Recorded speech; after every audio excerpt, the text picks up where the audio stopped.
maamulka degmada Xudun oo hortacay Cabdinaasir Cabdulqaadir Sheekh Cabdi Guure iyo hay'adda Taakula ayaa si wada jira ceelbiyeedka ordiyo ee degmada Xudun uga taafuray biyaha loogu talagalay sideed deegaan oo hoos yimaada degmada Xudun ayna ka mid yihiin Nafweyne iyo Holhol iyo weli abaara biyahan oo ka kooban 280 booyadood ayaa waxa maalgelinaysa hay'adda Save the Children waxaana fulinaysa hay'adda Taakula sidoo kalena hay'adda Taakula waxa ay degmada dawrda bixinta lacag kaasha oo ka kooban 480 qoys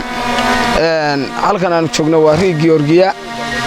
waxaanu ka daafuraynaa maanta taariikhda tahay bishii 27 biyihii ugu deeqday degmada Xudun Taakulo ayaanu ka daafuraynaa 285 lood oo loo qorsheeyay 8 degmo oo xagga roobka uu ku yaraa in laga biyo dhaamiyo marka waanu kala wareegnay waanu ugu mahadnaqnaa Ilaahay baa mahad iskale waxaan leenahay hay'adda Taakulo sida deegaanka dhiseenka ee wax uga qabanayso aad iyo aad baan ugu mahadcelinaynaa wassalaamu calaykum waraxmatullaahi wabarakaatuh rahmaan rahiim maanta bishu ay tahay 7 bishii 12 bishii 2020 waxaanu si dhameystiran u daafuraynaa mashruuc emergency aha oo aan ku fulnay degmada Xudun 8 tuulo oo hoos yimaada degmada Xudun oo aanu siinay biyo